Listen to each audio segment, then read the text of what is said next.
Famous అవి.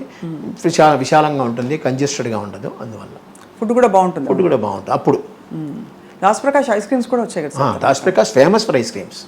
So అలా మరి అంటే ఒకవైపు ట్రెడిషనల్గా తెలుగింట ఉండే పద్ధతులు పాటింపులని ఉంటూ, ఇంకోవైపు సినిమా గ్లామర్, సినిమా ప్రపంచం, అందరూ అగ్రతారలు, ఇక్కడ పెద్ద పెద్ద కార్లు, పార్టీలు ఇవన్నీ ఉంటాయి కదా.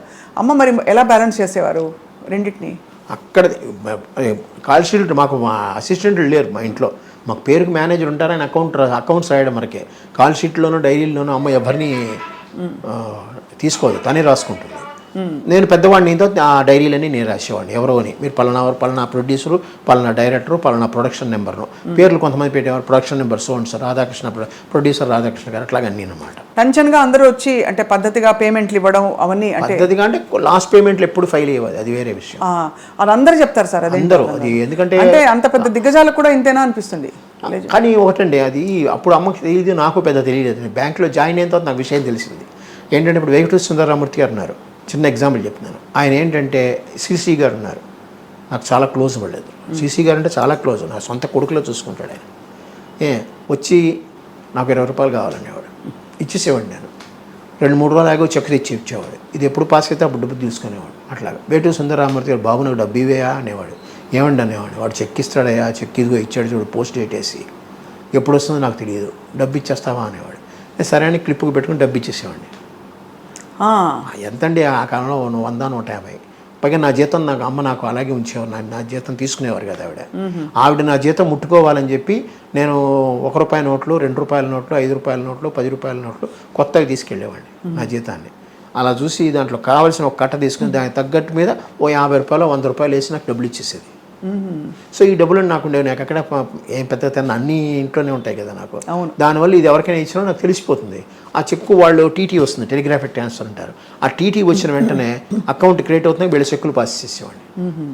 ఫస్టే వీళ్ళది అయిపోయేది అనమాట. అలాగే శ్రీలక్ష్మి గారు, ఆవిడది అంతే. ఈయన తర్వాత శ్రీధరు, సంగీత, వీళ్ళంతా చాలామంది, ఒకళ్ళు చెప్పలేము, చాలామంది వాళ్ళు చెక్కులు. పెద్ద అమౌంట్లు అయితే మనం ఏం చేయలేము, చిన్న అమౌంట్లు అయితే పర్లేదు. మన లిమిట్లో మనం ఎంతవరకు ఉందో అంతవరకు చేసేసేవాళ్ళు. పైగా వీళ్ళందరూ కొంచెం ఆప్యాయంగా మాట్లాడతారు. అదే వాళ్ళకి ఇచ్చేవాడు కానీ నాకు అంటే లేదండి, అలా బ్యాంక్ వాళ్ళు ఒప్పుకోరని తప్పించుకునేవాడిని. వాళ్ళకి ఏదో ఎప్పుడో ఒకసారి సాయం కింద నా చేతిలో జేబులో ఉంటే ₹100 ఇచ్చారంటే ₹200 ఇచ్చాను, అంతకని లేదండి అని తప్పించు. దానివల్ల 2-3 నా మీద అరిచారు కూడా, నువ్వు వాళ్ళకంటే ఇస్తావు, వీళ్ళకి ఎంత ఇస్తావని. అలా కూడా ఉన్నాయి. కానీ వీళ్ళందరూ నన్ను ఆప్యాయంగా, అభిమానంగా పిలిచేవారు, వచ్చేవారు, ఆశీర్వదించేవారు. అందరు పెద్దవాళ్ళు కదా. అవునవును. బయట సోఫాలో కూర్చొని మాట్లాడుకునే వాళ్ళం అయిపోతాయి. వాళ్ళకి ఏంటంటే రిలాక్సేషన్. ఒక కొత్త వ్యక్తితో, కొత్త అభిమానంగా చిన్న కుర్రాడితో మాట్లాడుతున్నాను. రాజేశ్వరరావు గారు, సాలూరు రాజేశ్వరరావు గారు, వీళ్ళందరూ అలాగే. అమ్మగారు నాన్నగారు ఎలా ఉండేవారు అంటే, అమ్మగారు ఒక పెద్ద నటి.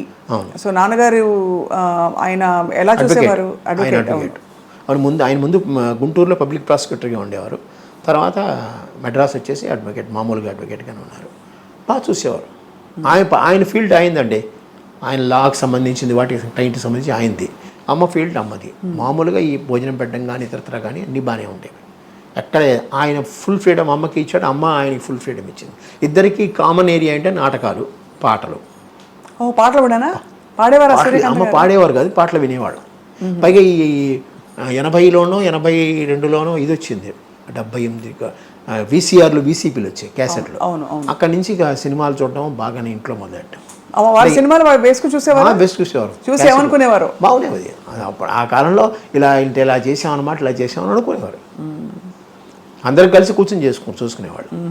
ఒకే రూమ్లో మాకు ఏసీ ఉండేది, అక్కడే పెట్టుకుని అక్కడే చూసుకుని చేసేవాళ్ళు. ఖాళీ ఉంటే అందరు కలిసి తినాలమ్మా, అందరు కలిసి ఉండాలి. ఈవెన్ ఆదివారం సినిమా డైలాగులు విన్నా కూడా మేము అందరు చుట్టూ కూర్చునే వినేవాళ్ళం. మధ్యలో రేడియో ఉండేది, ఆ రేడియోలో వినేవాళ్ళం. సంక్షిప్త శబ్ద చిత్రం అనేవారు కదా, అది ఆ సినిమా అలాగే వినేవాళ్ళం, చూసేవాళ్ళం కదా, వినేవాళ్ళం. ఆకాశవాణితో చాలా అనుబంధం ఉంది కదా? ఉంది, అనుబంధం. అంటే నాటకాలు వేశారా? రేడియో నాటకాలు కొన్ని వేశారు, స్పీచ్లు కొన్ని ఇచ్చారు అమ్మ. దాని బతికాను నేను. కొన్ని దొరికాయి, నా పుస్తకంలో కూడా రాశాను నేను, కొన్ని దొరకలేదు మాకు. మనకి ఆడియో రికార్డింగ్స్ ఉన్నాయా సార్?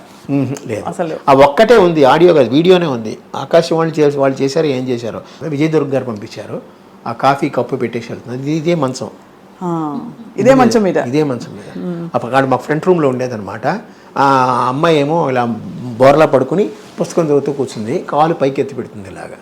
అప్పుడు కాఫీ కప్పు తెచ్చి దాన్ని పెట్టేసి అత్తగారిని అంటారు, చూడు కాఫీ ఇచ్చాను, కాఫీ కూడా ఇవ్వలేదా అంటారు అని చెప్పి దాన్ని పెట్టేసి చచ్చిపోతే ఆ పిల్లల్ని తీయండి.